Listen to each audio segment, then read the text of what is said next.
สวัสดีข้าพเจ้ามีชื่อว่านางหวยสวรรค์น้องครูคณิตศาสตร์ปีซีวันนี้จะมานำพาแก้บทฝึกหัดวิชาแสงเลขาเขามาเริ่มกันเลยนะพอทีเป็นให้คำถามว่าเสาหนึ่งสูง3.5 เมตรมี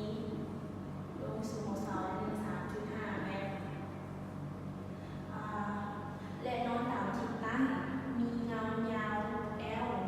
เท่ากับ5 เมตรจงคิดระดับสูงคิดเป็นองศาของตะเวนโดยเปรียบเทียบใช้หน้าดิน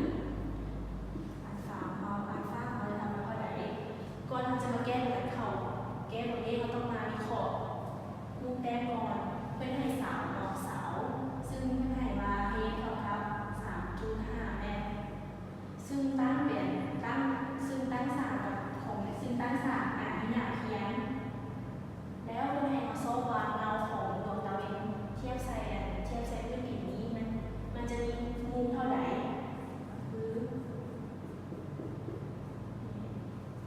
โดยเพื่อให้ว่าเงาของดวงตะเวนเท่ากับ5 เมตรแล้วมุมที่เท่ากับเท่าไหร่